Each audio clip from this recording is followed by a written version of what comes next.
জালেমদের পক্ষে কথা বলা হারাম। আজকের তেলাওয়াতকৃত আয়াতের মাঝের অংশে এটা আছে, ওয়ালা তুখাতিবনি ফিল্লাযীনা যালামু।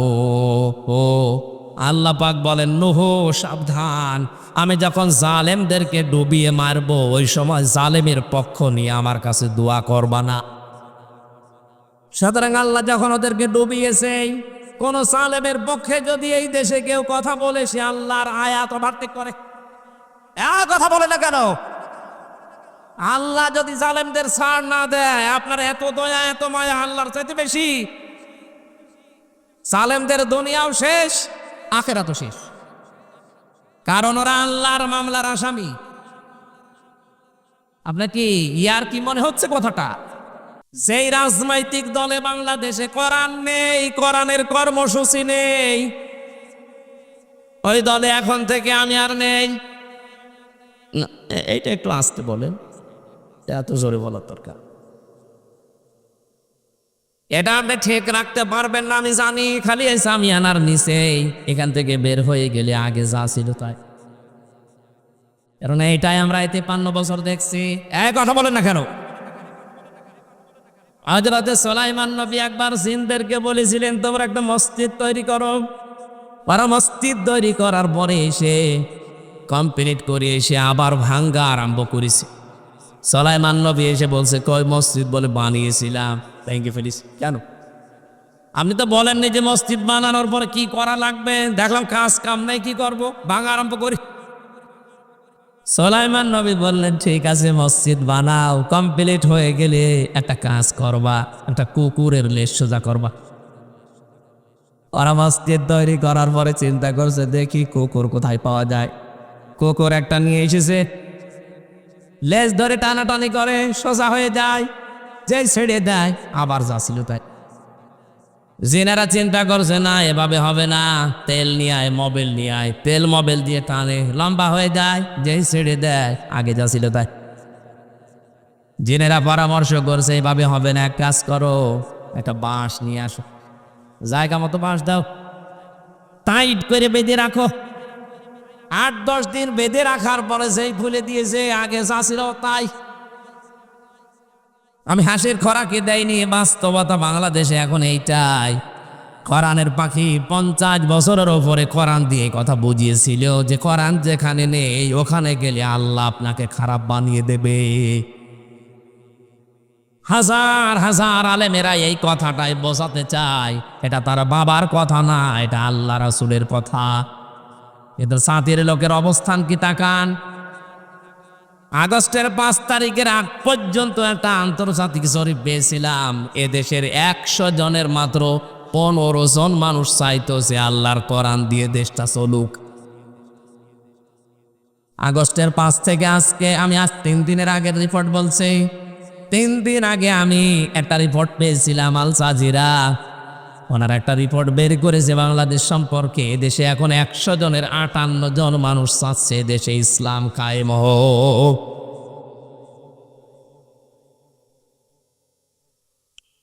এটা বাস্তবতা কতটুকু আমি জানি না, যদি সত্য হয়ে থাকে মানুষের যে পরিবর্তন আমরা দেখতে পাচ্ছি, এই জন্য অনেকেই যারা থালা নিয়ে মারামারি করার মতো মানুষ, ওরা কিন্তু পাগল হয়ে গেছে যে তাড়াতাড়ি করো। কি তাড়াতাড়ি করো? সময় তো দেবেন নাকি? বিয়ে করার পরে বাসর রাতে দাদি শাশুড়ি গিয়ে বৌমাকে বলছে, নাতি বউ তুমি কি করবা আমি জানি না, আমার কিন্তু পতি চাই। শাশুড়ি যে বলছে, বৌমা কি করবা জানি না, আমার নাতি চাই। দেবর যে বলছে, ভাবি আমার ভাতিজা চাই। স্বামী এসে বলছে, বউ কি করবা আমি জানি না, আমার বেবি চাই। বউ আর মাথা তুলে বলছে, তোমরা কি পাগলের বংশ? কেবল বিয়ে করে আসলাম, এখনো বাসর হয়নি, কিছুই করনি। 10 মাস 10 দিন সময় দিবা, তারপরে কারো বেবি, কারো ভাতিজা, কারো নাতি, কারো পতি সব আমি দেব। কথা বলে না কেন? কিছুই করলে না, কেবল বসে আছি। আর কেউ এসে বেবি চাও, কেউ নাতি চাও, কেউ ভাতিজা চাও, আমি কি ডাউনলোড করে দিয়ে আসবো?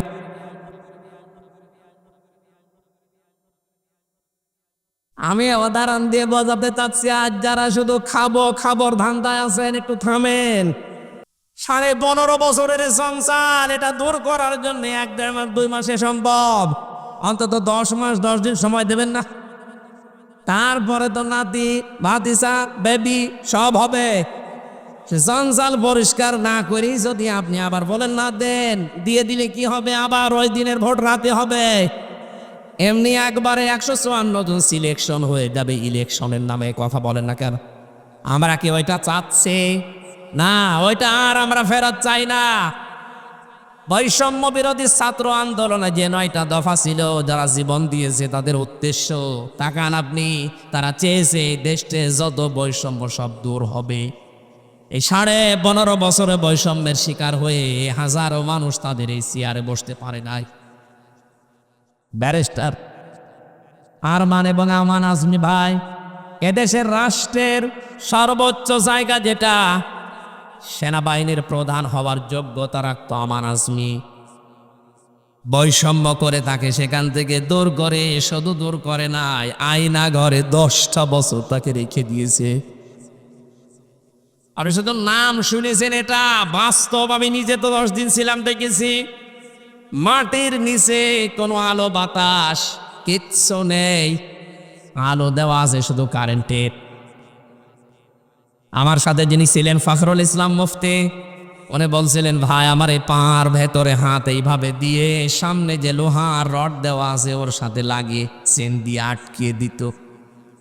1 দিন 2 দিন না, 2-5 ঘন্টা না। উনি আমাকে বারবার, আমার সাথে জেলে শেষের দিকে ছিল মাঝে এক রুমে, বলতো, হামজা ভাই, জীবনে যে মাটির সাথে পেট লাগিয়ে শুয়ে থাকা, ঘুমিয়ে থাকা, এটা যে কত বড় নিয়ামত, আমি ওই সময় টের পেয়েছি। বলে তো, একটা জীবিত মানুষ মাটির নিচে কখন আজান হয়, কখন কয়টা বাজে কিচ্ছু জানে না তারা। এমনকি যে কয় সাল চলছে তাও জানে না, কোন মাস চলছে তাও জানে না, কি বার আজকে তাও ওরা জানে না। 1-2 দিন 5 দিন না, 8 বছর 10 বছর সময় দিত টয়লেট করার জন্যে। খাবার যা দিত, সকালে দিত পচা ছোলা, দুপুর বেলা মনে হচ্ছে কেউ মাখিয়ে রেখেছে ওই খাবার, খান, খেলে খান, না খেলে না খান, মানুষ এমনি মারা যাবে। সেখানে 8টা-10টা বছর একটা মানুষ কাটিয়েছে, আর এটা জানার পরেও কোনো জালেম কথা বলে নাই। তারা কিন্তু জানতো যে অবস্থা হচ্ছে। আয়নাঘর সম্পর্কে যিনি পালিয়েছে উনি জানতো না। কথা বলে না কেন? এখনো পর্যন্ত তার পক্ষে আপনি সাফাই গান, আপনি মানুষ, আরে চট করে ঢুকে পড়বে না, সে আপনাকে ফট করে আয়না ঘরে দেওয়া হবে। ব্যারিস্টার আমান আজমির জন্য, ব্যারিস্টার আরমানের জন্য 8 বছর, আর আমার জন্য 3 বছর। 11 বছর আপনি আয়না ঘরে থাকবেন, এরপরে যা মনে হয় তাই করবেন। আমরা জানি যে 11 বছর পরে আপনার আর এই দুনিয়ায় থাকা হবে না। কথা বলেন না কেন? এমনিতেই বাংলাদেশের মানুষের গড় আয়ু যা, ওনার যা বয়স, আমাদের হায়াত নিয়ে চলছে। কথা বলছে আয়ু হিসাবে বাংলাদেশের যে মানুষের বেঁচে থাকার কথা, তার তুলনায় ওনার যে বয়স, আমাদের হায়াত নিয়ে এখন বেঁচে আছে, তারপরও 11 বছর থাকা লাগবে। থাকেন। কে লাঞ্ছনা গঞ্জনা অপমান দিয়েছে আল্লাহ জালেমদের। দাদা বাবুদের কাছ থেকে চলে গিয়েছিল দুবাই, ওখানে 14 ঘন্টা প্লেনের ভেতরে বসিয়ে আবার ওখান থেকে ফেরত পাঠিয়েছে। না, এই দেশে এরকম জালেমকে আমরা নামতে দেব? এর তার কি অপমান চান আপনি পৃথিবীতে? বাংলাদেশের 18 কোটি মানুষ যদি এই জালেমাকে মাফ করে দেয়, ব্যারিস্টার আরমানের বউ আর আমার ছোট মেয়ে এই ফারিহা জান্নাত মাফ করবে না। আমার ছোট মেয়েটা আমার আজ পর্যন্ত চেনে না, ওরে আমি 7 মাস রেখে গিয়েছিলাম, এখনো 4 বছর। যেদিন জেলখানা থেকে আমি বাড়িতে এসেছি, আমার বছর, হুজুর চলেন আমাদের বাড়িতে চলেন। আমি যে ওর বাবাও আমার চেনেই না। ও মনে মনে করে এরকম বহু হুজুর তো আমাকে দেখতে আসে, এও মনে হয় এরকম একটা হুজুরই হবে। কারণ 3 বছর আমি জানি না, এখানে যোগাযোগ বিচ্ছিন্ন ছিলাম। আপনি এরপরও সাফাই গান যে কি করেছে, তার বিদায় নেওয়া লাগলো, কি করেছে আপনি টের পাচ্ছেন না?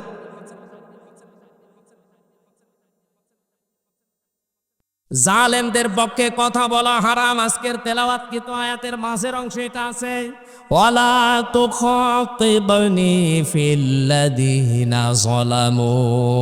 ও আল্লাহ পাক বলেন, নূহ সাবধান, আমি যখন জালেমদেরকে ডুবিয়ে মারবো ওই সময় জালেমের পক্ষ নিয়ে আমার কাছে দোয়া করবা না। সুতরাং আল্লাহ যখন ওদেরকে ডুবিয়েছে, কোন জালেমের পক্ষে যদি এই দেশে কেউ কথা বলে সে আল্লাহর আয়াত ওভারটেক করে। কথা বলে না কেন? আল্লাহ যদি জালেমদের ছাড় না দেয়, আপনার এত দয়া এত মায়া আল্লাহর চাইতে বেশি। জালেমদের দুনিয়াও শেষ, আখিরাতও শেষ, কারণ ওরা আল্লাহর মামলার আসামি। আপনার কি ইয়ার কি মনে হচ্ছে কথাটা? সূরা সূরা 25 নম্বর পারার 6 নম্বর পৃষ্ঠা 13 নম্বর লাইনের 42 নম্বর আয়াত প্রথম অংশে আছে। যত তাফসীর আছে এই দেশে আমি অধিকাংশগুলো মিলিয়ে দেখেছি, সব মুফাসসির এই আয়াতের বক্তব্যের ব্যাপারে একমত। ইন্নামাস সাবিলু আলাল্লাযীনা ইয়াযলিমুনান নাস। এখানে আল্লাহ ইয়াযলিমুনাল মুসলিমুনা দেয়নি, দিয়েছে ইয়াযলিমুনান নাস। ইয়াযলিমুন এটা মোজারে, বর্তমান ভবিষ্যৎ, প্রেজেন্ট ফিউচার। নাস মানে মানুষ। হিন্দু কি মানুষ না? কথা বলে না কেন? বিশ্বজিৎ কি মানুষ ছিল না? আপনি তাকেও ছাড়লেন না, শিবিরের পরিচয় দিয়ে জাগায় পিটিয়ে কুপিয়ে মেরে ফেললেন। যারা মেরেছিল বিশ্বজিৎকে তার ভেতরে একজন আমার সাথে জেলে ছিল, শাওন। আমি তার নাম ধরে বলছি এই কারণে এইগুলো সব অধিকাংশগুলো সিডি আকারে মেমোরি কার্ড হয়ে জেলখানার ভেতরে যায়। ওর সাথে আমার যতদিন দেখাও আফসোস করতে যে আমার কাজটা ঠিক হয়নি। দলের কথা মতো, নেতাদের কথা মতো এই কাজ করে এখন আমার যাবজ্জীবন ফাঁসি ছিল, এখন 30 বছর জেল খাটা লাগবে। আবেগের বশবর্তী হয়ে জালেমের কথা মতো যদি আবার কিছু করেন, যে আপা ঘাবড়াবেন না, বন্টামি করার জায়গা পান না। আপনি ঘাবড়ালে আমরা নরম হয়ে যাই। এই কথাগুলো যারা বলে মানুষকে, যারা জালেমকে যারা উস্কিয়ে দেন, সাবধান, আপনারও কপালে কিন্তু ওই শাওনের মতো পরিণতি হবে। শেষে সারা জীবন আফসোস করা ছাড়া কিছুই থাকবে না। এখন যারা আছে এই দরবেশ সহ নিকৃষ্ট মানুষ পৃথিবীতে, আনিসুল হক হাজার হাজার মানুষকে বিনা কারণে জেল খাটিয়েছে, বিনা কারণে গুম খুন, এই বিচার বহির্ভূত হত্যার সাথে এই লোকটা জড়িত। ওরে আপনি ডিম দেন, ঠিক কথা বলে দেবে। আমরা চাই রিমান্ডে এদেরকে আমাদের সাথে যা করা হয়েছে তার 10 ভাগের 1 ভাগ করা হোক। আমার 11 ঘন্টা টাঙিয়ে রেখেছিল, অথচ আমি কিচ্ছু জানি না ওই বিষয়ে। কালো কাপড় দিয়ে চোখ বেঁধে রেখে হাত আমার পেছনে দিয়ে হ্যান্ডকাপ দিয়েছে, পায়ে ডান্ডা বেড়ি দিয়ে, মাথায় দড়ি দিয়ে 11 ঘন্টায়, 1-2 ঘন্টা না। আমি জোহর আসর মাগরিব এশার নামাজ পড়ি না, ইশারায় করেছি, কারণ আমি জানি না যে নামাজের সময় কিনা। মাটির নিচে ওরা নিজেরাই মাঝে মাঝে বলতো, হুজুর আপনার কোনো দোষ নেই, আমরা জানি, এগুলো পড়েন কেন? করি এই কারণে যে আমরা যা বলতে বলছি এটা বলা লাগবে। এই জালেমদের আপনি মাফ করবেন কি করে? আগস্টের 5 তারিখের কয়েকদিন পরে আমার মামলা উঠেছিল। আদালত মামলাটা হাতে নিয়ে বলছে, জজ সাহেব যে এ মামলা কি দেখে বিচার করবো, এর ভেতরে তো কোনো মাল নেই, যা সব খারিজ করে দিয়েছে, বেকসুর খালাস। তার মানে আদালত কর্তৃক প্রমাণিত যে আমি নির্দোষ, আমার কোনো দোষ নেই। কথা বলি না কেন? তাহলে আমি নির্দোষ, আমাকে 3টা বছর আপনি আটক রাখলেন। আমার মতো কত আলেম এখনো পর্যন্ত জেলে, কেউ 10 বছর, 11 বছর, 15 বছর, 22 বছর পর্যন্ত আমি দেখেছি। আলেমদেরকে আপনি সেই কারণ নিয়ে ধরেছেন, যেই নাম নিয়ে আপনি এদেরকে ধরেন, জঙ্গিবাদের তকমা দিয়ে, মৌলবাদের তকমা দিয়ে, এইটা ফেরি করেই তো 15-15.5 বছরে হাজারো মায়ের বুক খালি করেছেন।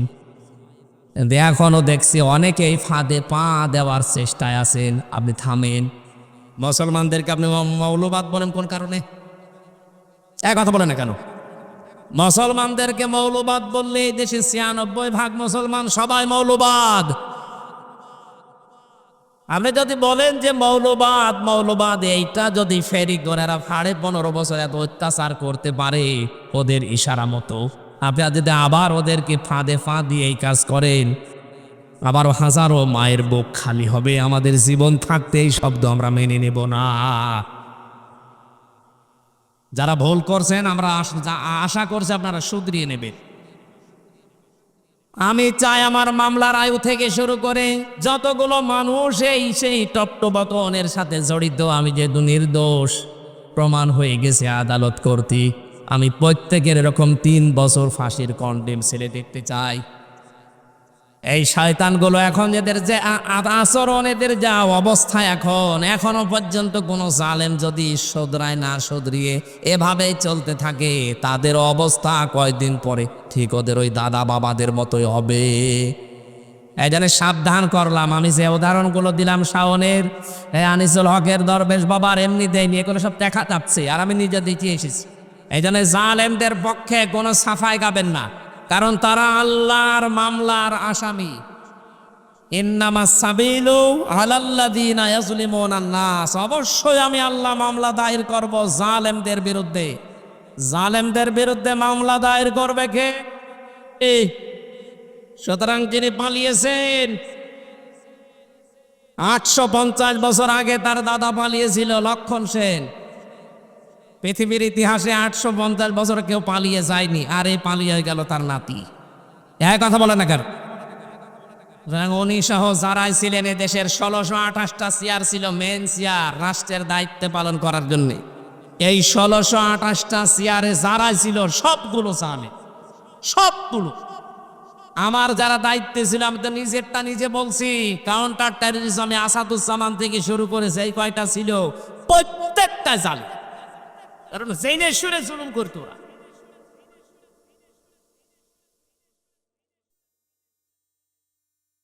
এই ১৬২৮টা চেয়ারের একটা চেয়ারও আমরা এই জালেমদেরকে আর দেখতে চাই না। আপনার রংপুরের আবু সাইদ থেকে শুরু করে মুগ্ধ ভাই, আমিন, রায়হান সহ যারা জীবন দিয়েছে, এই ফয়সাল সহ ১৪৫০-র উপরে, সেদিন দেখলাম ১৪৮০ জনের তালিকা প্রকাশ পেয়েছে। ২৮৭০ জন এখন হাসপাতালে বেডে কাতরাচ্ছে। এই বিশাল স্যাক্রিফাইসের মাধ্যমে, উৎসর্গ করার মাধ্যমে যে স্বাধীনতা আমরা পেলাম, এই স্বাধীন দেশে কোনো জালেমের দোসরদেরকে চেয়ারে আমরা দেখতে চাই না।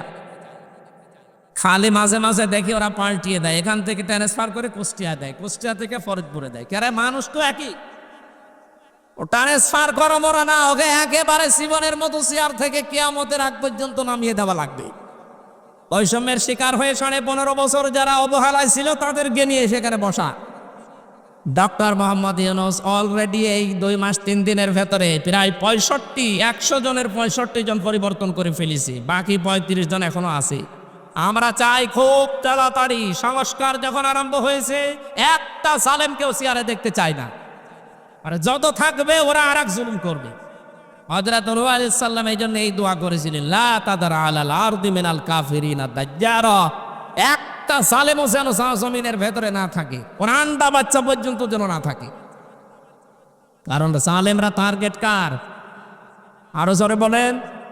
যারা আল্লাহর টার্গেট, দ্বারা এই মুক্ত দেশে থাকতে পারেন না। আপনার মা চলে গেছে, আপনারা নিরাপদে মায়ের কাছে যান।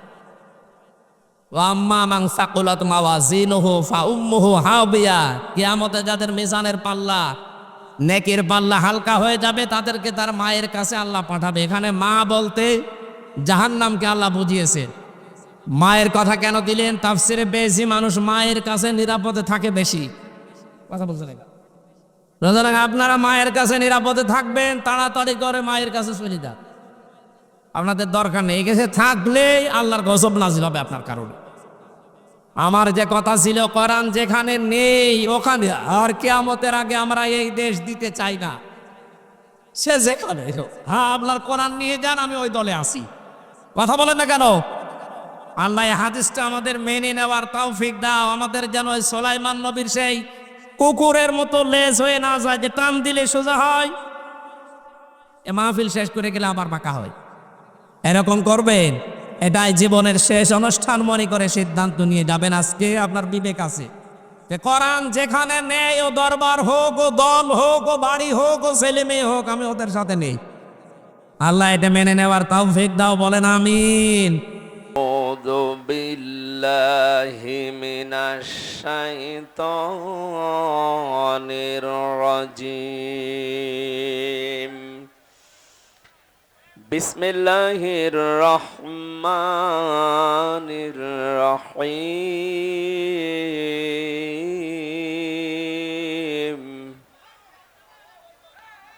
وأوحي إلى نوح أنه لن يؤمن من قومك إلا من قد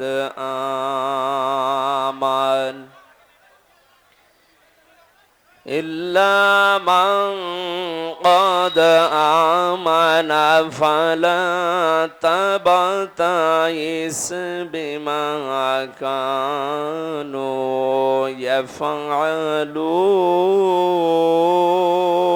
يفعلون وصنع الفلك ووحينا ولا تخاطبني وصنع الفلك بأعيننا ووحينا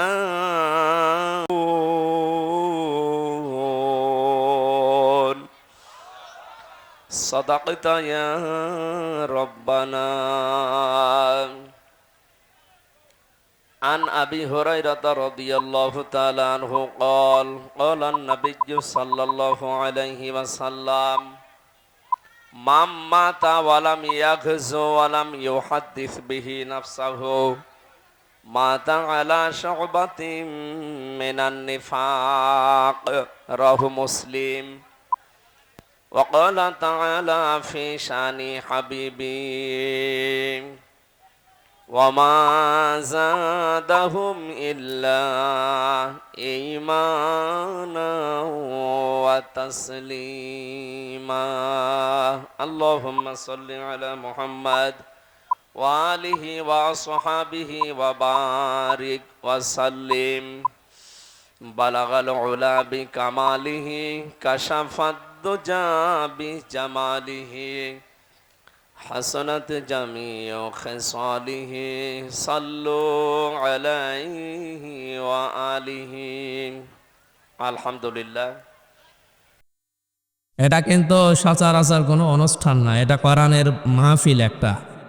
এটা ইবাদতের অনুষ্ঠান আরম্ভ হয়ে গেছে। নামাজ একটা ইবাদত, আমরা জানি। নামাজে দাঁড়িয়ে এদিক ওদিকে তাকানো যায়, কথা বলা যায়, কয়টা ফ্যান আছে গুনে নেওয়া যায়। আপনি এটাও তো ইবাদত, কথা বলছেন কোন কারণ? এটা ইবাদত মনে হচ্ছে না? তাহলে ইবাদতের মতো মনে করে করেন। যারা যেখানে আছেন কষ্ট হচ্ছে আমরা তো দেখতে পাচ্ছি, কিন্তু কষ্ট সহ্য করলেই যে ইবাদতে কষ্ট বেশি হয়, ইবাদতে সওয়াব বেশি হয়। এই মনে করে আজকের এই অনুষ্ঠানটা একটু শেষ করেন। আপনারা কথা বলবেন না, যাই করেন আমি হাত জোড় করে ক্ষমা চাচ্ছি, কথা বলবেন না। এই আর কতবার বলবো? কথা বন্ধ করে। বাংলাদেশের ঐতিহ্যবাহী জেলা এটা দিনাজপুর, না? দিনাজপুর বিরল থানার অন্তর্গত ধর্মপুর নতুন পাড়া জানে মসজিদের উন্নয়ন কল্পে মহাবিশ্বের মহাবিশ্বয় আমাদের মালিক, আমাদের মনিব, মহান রব্বুল ইজ্জাত আল জালালের মুখের পবিত্র বাণী কোরআনী কারি তাফসীরুল কোরআন মাহফিলের স্বনামধন্য সভাপতি জনাব হাফেজ মাওলানা আব্দুর রশিদ দামাত বারকাতুহুমুল আলিয়া, সহসভাপতি জনাব আলহাজ মোহাম্মদ ওসমান গনি, মাহফিলের প্রধান অতিথি আপনাদের এলাকার সন্তান জনাব মোহাম্মদ মোজাহারুল ইসলাম, প্রধান মেহমান হিসাবে আছেন জনাব মোহাম্মদ নূর ইসলাম। বিশেষ অতিথি অনেকগুলো মানুষের নাম দেখতে পাচ্ছি। এতক্ষণ যারা আলোচনা রাখলেন, হাফেজ মাওলানা আলহাজ আলী নূর হক, মাওলানা হারুনুর রশিদ, হাফেজ মাওলানা নুরুল ইসলাম। মঞ্চে বসা আছেন সম্মানিত ওলামা ইকরাম, বিশেষ করে আমার বন্ধুবর জনাব মাওলানা নাজমুল হক। সামনে বসা মুসলমান ভাইরা, পর্দার আড়ালের সম্মানিতা মা এবং বোনেরা, প্রশাসনের ভাইরা, এ দিনাজপুরের বিরলে আসলে আমার বিশ্ববিদ্যালয়ের প্রাণপ্রিয় বন্ধু হাফেজ মাওলানা মাহফুজুর রহমান দিনাজপুরি, তার কথা মনে পড়ে দোয়া করছি তার জন্যে। দল মত জাতি বর্ণ ধর্ম নির্বিশেষে কোরআনের এই অনুষ্ঠানে যারা ইবাদত মনে করে এসেছেন তারা বলেন আলহামদুলিল্লাহ। আসলে আমরা খুশি আজকে আসার সময় দৃশ্য দেখতে যে এলাকায় এখন ঈদ চলছে।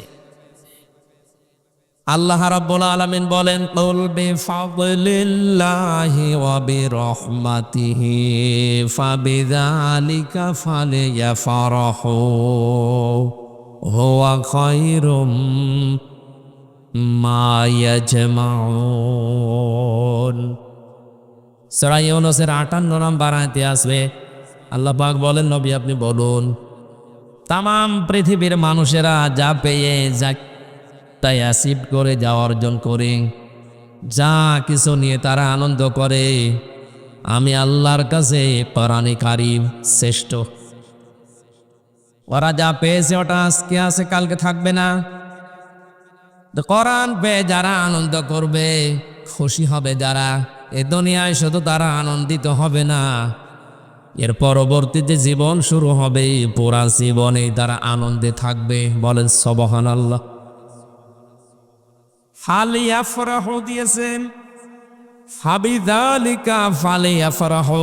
এ কোরআনের আলোচনায়, কোরআনের নিয়ম নীতি পেয়ে, অনুষ্ঠান পেয়ে যারা আনন্দে আছেন আজকে, আল্লাহ বলছেন তারা খুশি হও, আনন্দ করো। হুয়া খায়রুম মিম্মা ইয়াজমাউন। তামাম দুনিয়ার সব কিছুর তুলনায় আমি আল্লাহর কাছে কোরআন শ্রেষ্ঠ সম্পদ। বলেন আলহামদুলিল্লাহ। আনন্দের বিষয় জায়গা ফালিয়াফরাহু এ আয়াতের তাফসীরে তাবারীর ভেতরে পেজিলালিল কোরআনে দুইটাই একমত মুফাসসির লিখেছেন।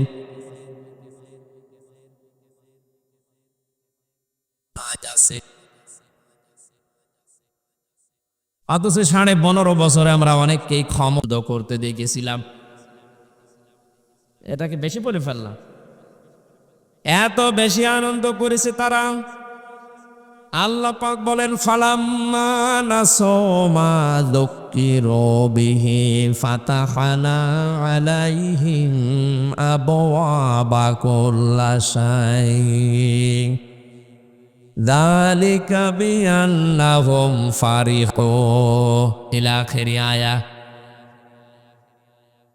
এ মানুষগুলোকে আমি আল্লাহ আদেশ দিয়েছিলাম, এ আদেশগুলো জানার পরে, দেখার পরে, বোঝার পরে যারা ভুলে গিয়েছিল আমার নির্দেশ, যখন আল্লাহর নির্দেশ জানার পরে মানুষ ভুলে যায়, ওই মানুষগুলোর জন্য যত আরামদায়ক বিষয় আছে দিনের পর দিন আল্লাহ খুলতে থাকে।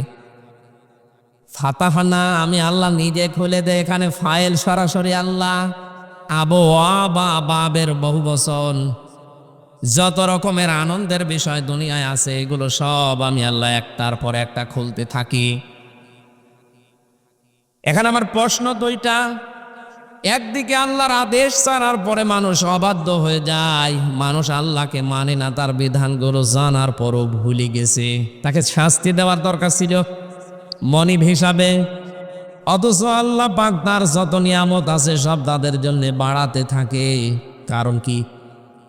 কারণ হচ্ছে এ মানুষের পৃথিবীর ময়দানে যখন আল্লাহর আদেশ ভুলে নিজের মন মতো জীবন চালাতে গিয়ে জুলুম, অত্যাচার, নির্যাতনের পথ বেছে নেয়। ইন্নামা নুমলি লাহুম খায়রুল লিআনফুসিহিম ইন্নামা নুমলি লাহুম লিয়াজদাদু ইসমা ওয়া লাহুম আযাবুম মুহিন। আল্লাহ পাক বলেন সূরা আলে ইমরানে আছে, এই মানুষগুলোকে আমি আল্লাহ পাওয়ার ক্ষমতা, টাকা পয়সা, প্রভাব, প্রতিপত্তি, নিয়ামতগুলো বাড়িয়ে দেই কেন জানো? আমি চাই যে এদের পাপের বোঝা যেন পরিপূর্ণ হয়ে যায়। আমরা তো 15.5 বছরে ঠিক এইটাই দেখেছি। 2006 সালের 28 এই যে মাস চলছে, এই অক্টোবরের 28 তারিখে যে দল কিছুদিন আগে পালিয়েছে, এরা যে ঘটনা ঘটিয়েছিল পৃথিবীতে, আমি বহু ইতিহাস পড়েছি, শুনেছি। 28 অক্টোবর যে ঘটনা ঘটেছিল 2006 সালে, এটা কোনোদিন শুনিও নাই, কোনোদিন দেখিও না। একটা জীবিত মানুষ পিটিয়ে হত্যা করার পরে তার লাশের ওপরে ড্যান্স দিতে পারে, এটা পৃথিবীর ইতিহাসে ছিল না। 6 সালে শুরু হয়েছে। বেশি বলে ফেললাম। এবছরের পরে আমি একবার মাহফিল শেষ করে যাচ্ছিলাম, বাসের পেছে বসে আছি, পেছনে ড্রাইভারের। রাস্তার মাঝে থেকে একটা কুকুর পড়ে আছে। ড্রাইভার সাহেব কুকুরের উপর দিয়ে না, ড্রাইভার আমারে বলে, হুজুর আপনি দেখেন না একটা মরা কুকুর পড়ে আছে, আমি ডবল করে ওর গার উপর দিয়ে চাকা চালিয়ে দেব, আমার বিবেক নেই। আমি বললাম ও তো মরা কুকুর, ওকে আবার মারলে কি আর না মারলে কি? আপনি দেখেন যে একটা মরা কুকুর পড়ে আছে, এরপর আমি ডবল করে গায়ের উপরে চাকা চালিয়ে দেব, আমার বিবেক নেই? আমি এই কথাটা শোনার জন্যই ছিলাম। পৃথিবীর নিকৃষ্ট 2টা জীবের নাম আমরা জানি, কুকুর আর শূকর। এই 2টার ভেতরে একটা রাস্তায় পড়ে মরে আছে, এর উপরে ডবল করে আপনি চালাতে পারলেন না আপনার চাকা, ওটা বিবেকে বাধা দিয়েছে। অথচ বিশ্বে আমরা দেখেছি এই গত বছরে, এখন 7 সাল চলছিল, 6 সালের অক্টোবরের 28 তারিখে জসিম ভাই কিনা করার পরে লাশের উপরে অনেকে ড্যান্স দিয়েছে। তাদের বিবেকদয় ড্রাইভারের মতো নেই। কথা বলেন না কেন? ওনারে জিজ্ঞাসা করলাম আপনার নাম কি? নরেন ঘোষ এই নামটা বলেছিল, আমার মনে আছে। উনি জাতিতে হিন্দু, একটা হিন্দু মানুষ। বলেন তো তার ইমান নেই কিন্তু বিবেক আছে? কথা বলেন না কেন? 28 অক্টোবর যে ঘটনা ঘটিয়েছিলেন 2006 সালে, আপনার ইমানও ছিল, বিবেক ছিল না? এই ঘটনা দেখার পরে মনে করলাম, আল্লাহ মনে হয় পৃথিবীতে এদেরকে আর কোনোদিন চেয়ারে নিয়ে আনবে না। 2 বছর পরে দেখে আল্লাহ পুরা সিস্টেম পাল্টিয়ে যেভাবেই হোক ওরা ক্ষমতায় এসেছিল, আসে নাই? এত বড় অন্যায় করার পরে আল্লাহ দেখলাম তাদেরকে এই ফাতাহানা আলাইহিম আবওয়াবা কুল্লা শাই দিয়ে দিচ্ছে, তার রহমতের দরজা। যত রকমের নিয়ামত আছে দুনিয়ায়, তার ভেতরে ক্ষমতার চেয়ারও একটা নিয়ামত। এই জন্য বিশ্বনবী হিজরতের সময় যে 3টা দোয়া করেছিলেন, তার 3 নাম্বার এইটা ছিল, আকুর রব্বি আদখিলনি মুদখালা সিদকিও ওয়া আখরিজনি মুখরাজা সিদকিও ওয়াজআলনি মিন লাদুনকা সুলতানান নাসীরা। আমি শুধু বলার জন্য বলছি, আপনি শোনার জন্য শুনছেন না, বিষয়টা এমন না। এখানে কিছু নিয়ে যাওয়া লাগবে, খুব খেয়াল করে শোনেন। বিশ্বনবীর জীবন মরণ নিয়ে ওই সময় টানাটানি ছিল, চারিদিকে কাফেরেরা ঘিরে আছে। এমন কঠিন সময় আল্লাহ পাক নবীকে বলছেন, আপনি এই দোয়া আমার কাছে করেন।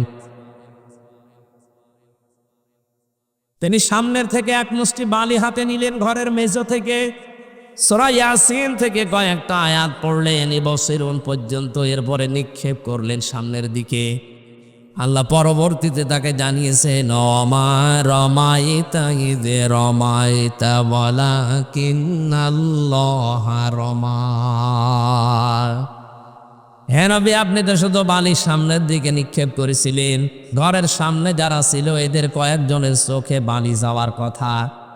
চারিদিকে তো এরা 22 জন দাঁড়িয়ে আছে, এদের চোখের ভেতরে এই বালি বসিয়ে দেওয়ার দায়িত্ব আপনি পালন করেননি, ওটা করেছিল আমি আমার আল্লাহর কুদরত। কঠিন অবস্থায় আপনি আমার কাছে এখন এই দোয়াটা করে বের হবেন যে আল্লাহ তুমি আমাকে যদি বের করে দাও তাহলে নিরাপদে বের করে দেবে, তুমি যদি আমাকে এখান থেকে পৌঁছিয়ে দাও কোনো দেশে তাহলে সেখানে নিরাপদে পৌঁছিয়ে দেবে। 3 নম্বরে ওখানে যে আমি শুধু নিরাপদেই থাকবো তা না, এমন একটা রাষ্ট্র ক্ষমতা আমারে দিয়েও যার ভেতরে তোমার সাহায্য থাকে। পৃথিবীর ইতিহাস পর্যালোচনা করলে এইটাই বোঝা যায়, নবীদের দোয়া, নবীদের আগে যত নবী ছিল তাদের দোয়া, সাহাবীদের দোয়া, আল্লাহ ওয়ালাদের দোয়া কবুল হয়েছে যে 5 জায়গায়, তার 1 নাম্বার জায়গা হচ্ছে কঠিন জায়গা। এটা নবীজির জন্য কঠিন জায়গা না? চারিদিকে ওনার শত্রুরা খোলা তরবারি নিয়ে দাঁড়িয়ে আছে, এই সময় আল্লাহ বলছেন দোয়া করেন। আর আমরা দোয়া করার জন্য যত নিরাপদ জায়গা বেছে নেই। আমি ভেতরে নামলাম না, আপনি বুঝতে পেরেছেন? দোয়া করার জন্য 5টা জায়গায় দোয়া কবুল হয় 5 সময়। তার ভেতরে কঠিন সময় যখন চলে জীবনের, এই সময় দোয়া করলে কবুল হয়। নবীজির যেহেতু জীবন মরণ নিয়ে টানাটানি চলছে, বিশ্ব নবীকে আল্লাহ বলেন আপনি এখন আমার কাছে এই দোয়াগুলো করেন। আমার মনে হয় 1500 বছর আগে মুহাম্মদুর রাসূলুল্লাহর সাথে হিজরতের সময় যে কঠিন পরিস্থিতি ছিল, 2024 সালের 5 আগস্টের আগ পর্যন্ত আমাদের ওপর ওই অবস্থায় ছিল। দোয়া করেছিল বহু মুসলিম মানুষ। জেলখানায় আমি 3টা বছর বিনা কারণে ফাঁসির কন্ডেম সেলের ভেতরে ধুকে ধুকে দিন কাটিয়েছি। আমি দেখেছি বহু মজলুম মানুষ রাতের বেলা তাহাজ্জুদ পড়তে যখন উঠতাম, আহ করে একটা আওয়াজ দিত। পাশের জেলা ঠাকুরগাঁর একজন পিডিআরকে পেয়েছিলাম, এর আওয়াজটা শুনলেই মনে হচ্ছে আল্লাহর আরশে চলে গেছে। 14 বছর বিনা কারণে পড়ে আছে, কিচ্ছু জানে না লোকটা। কোরআন শরীফ হাতে নিয়ে মাথায় নিয়ে বলতো, হুজুর আমি কথা পাতাইতে কাবার দিকে মুখ করে বলতে পারি, আর 1 মাস পরে আমার রিটায়ার্ড হয়ে যাবে, আমি কোন কারণে ওই ঝামেলায় যাব? আমি কিচ্ছু জানি না, অথচ বিনা কারণে আজ 14 বছর আমি পড়ে আছি। এই যে জুলুম, নির্যাতন, অত্যাচার, এই মাসলুমের যে কথাগুলো আল্লাহ রাব্বুল আলামিনের নবীর মাধ্যমে জানিয়েছেন, ইত্তাকি দাওয়াতাল মাসলুম ফাইন্নাহা লাইসা বাইনাহু ওয়া বাইনাল্লাহি হিজাব। হে পৃথিবীর মানুষেরা, মাজলুমের বরদোয়া থেকে বেঁচে থাকবা। তোমরা যাই মনে করো না কেন, মাজলুম যত ছোট হোক না কেন, ওই লোকটার আমি আল্লাহর মাঝে কোনো হিসাব, কোনো পর্দা থাকে না। ও কিছু বললেই আরো সে চলে যায়।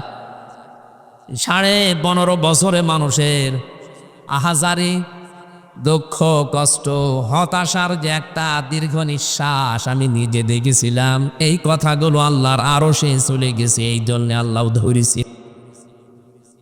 নাইতে 15.5 বছর তো চেষ্টা এদেশের বহু মানুষ করেছে, কিছুই করতে পারেনি। অথচ ছাত্র কি করতে পারে? তারা তাদের ক্ষমতা নেই, পাওয়ার নেই, টাকা পয়সা নেই, অস্ত্র শস্ত্র নেই, খালি হাতে। আমার তো মনে হচ্ছিল 2024 সালের 5 আগস্ট আল্লাহ পাক ছাত্র ছাত্রীদের সাথে আবাবিল পাঠিয়ে দিয়েছে।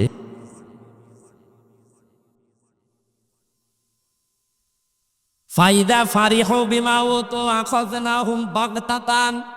এই মানুষগুলো যখন আনন্দে মেতে থাকে, আমি আল্লাহ আকস্মিকভাবে তাদেরকে আমি পাকড়াও করি। ফাইদা হুম মুবলিসুন, তখন তারা দিশেহারা হয়ে পড়ে। এর বাস্তব প্রমাণ হচ্ছে এই দরবেশ। বাংলাদেশের ভেতরে শ্রেষ্ঠ ধনী তালিকায় তার নাম ছিল, কিন্তু যেদিন ধরা পড়ে দেখেছেন দাড়ি কেটে নম হয়ে গেছে। যে অসহায়ত্ব প্রকাশ পাচ্ছিল তার চেহারার ভেতরে, আল্লাহ বলেন ফাইদা হুম মুবলিসুন, তারা বেহুশ হয়ে যায়, দিশেহারা হয়ে যায়। ঠিক তার চেহারার ভেতরে আমি ওইটাই দেখেছিলাম। ফাখাযনাহুম বাগতাতান, আকস্মিকভাবে আল্লাহ এমন জায়গা থেকে ধরেছে কল্পনাও ছিল না ওদের। আর এখান থেকে কয়েকটা শিক্ষা আমি নিয়ে তারপরে সামনে যাই। 1 নম্বরে, আজ যেহেতু 1500 বছর আগের মতো মুহাম্মদুর রাসূলুল্লাহর হিজরতের যে রাত ছিল, সে অবস্থায় এখন আমরা পার করছি। আমাদের চারিদিকে শত্রু দ্বারা বেষ্টিত। এরপরে আন্তর্জাতিক বিশ্ব তো আছেই। আপনি কি মনে করছেন এদেশে ইসলাম কায়েম হয়ে গেলে আপনি স্থিরভাবে মানতে পারবেন না? 2024 সালের 5 আগস্টের পর থেকে এই যে অক্টোবরের আজকে 9 তারিখ, 8 তারিখ 7 তারিখ পর্যন্ত কোনো ঝামেলা আমাদের পাশের দেশে ছিল না। হঠাৎ করে তারা আমাদের নবী মুহাম্মদুর রাসূলুল্লাহর কাটং ছাপিয়ে নবীর জামাই হজরতে আলীকে গালিগালাজ করে তামাম দুনিয়ার মুসলমানের কলিজায় আঘাত দিয়েছে। যেদিন এই কাজ করে ওই দিন রাত 12:30টার সময় কলকাতার এক সাংবাদিক একটা তথ্য ফাঁস করে দিয়েছে। আল্লাহ মনে হয় ওর মুখ দিয়ে বলিয়েছে, ও জানিয়েছে এইটা যে আমরা হঠাৎ এখন এই মুসলমানদের কলিজার চাইতে দামি যাকে মনে করে তারা, যে মুহাম্মদুর রাসূলুল্লাহ আসলে ঠিক। এটা মানেন না? আমাদের চাইতে জীবন শুধু না, আমাদের কলিজার চাইতেও দামি মুহাম্মদুর। ওরাও ভালো করে জানে মুসলমানকে মেরে ফেললেও অসুবিধা নেই, কিন্তু ওদের নবীকে কিছু বললে ওরা আর ছাড়বে না। এই পুঁজিকে কাজে লাগিয়ে ওরা এই দৃশ্যটা ঘটিয়েছিল 6 তারিখে 7 তারিখে। ওরা মনে করেছিল 2-3 দিন পরেই তো ওদের ধর্মীয় অনুষ্ঠান বাংলাদেশে। আর দেশে যেহেতু 96% মুসলমান, মাত্র 4% অন্য জাতি আছে। ওরা যদি এখন রাগ করে দিশেহারা হয়ে হিন্দুদেরকে মারে, বাড়িঘর বড়িয়ে দেয়, মন্দির ভেঙে দেয়, এটা আন্তর্জাতিক বিশ্বকে দেখিয়ে বলবো যে এই দেশে সংখ্যালঘু নির্যাতন হচ্ছে। এটা আগেই ভালো ছিল, এখনকার চাইতে এইটা ওরা ছড়াতো। আমরাও সতর্ক আছি। এদের এই অনুষ্ঠান হওয়া পর্যন্ত আমরা কোনো ফাঁদে পা দিতে রাজি না। খুব সতর্ক থাকবে। ওদের মুখ দিয়ে যেহেতু এটা বের হয়ে গেছে, সতর্ক থাকা লাগবে। 100 জনের 14 জন জালেম এখনো এদেশে আছে, ওদের কথা আমরা বাদ দিলাম। বাকি যারা আছে আমরা 86 জন। এগুলো জীবন দিয়ে হলেও হিন্দু যারা আছে তাদের বাড়ি ঘর ইজ্জত আবরু, এদের মন্দির পাহারা দেওয়া লাগবে, এদের ধর্মীয় অনুষ্ঠানগুলো পালন করার জন্য। ও বেঁচে আছে কিন্তু সব। আমি বোঝাতে চাচ্ছিলাম মুহাম্মদুর রাসূলুল্লাহ যে দোয়াটা করেছিলেন এই কঠিন অবস্থায়, আমাদের এখন ঠিক সেই সময় এসে গেছে এই দোয়াগুলো করা। আল্লাহ আমাদেরকে তুমি নিরাপদে রাখো, বাহির শত্রু থেকে তুমি নিরাপত্তা দিয়ে রাখো, আর এমন একটা দেশ আমাদেরকে উপহার দাও যেখানে তোমার সাহায্য থাকে।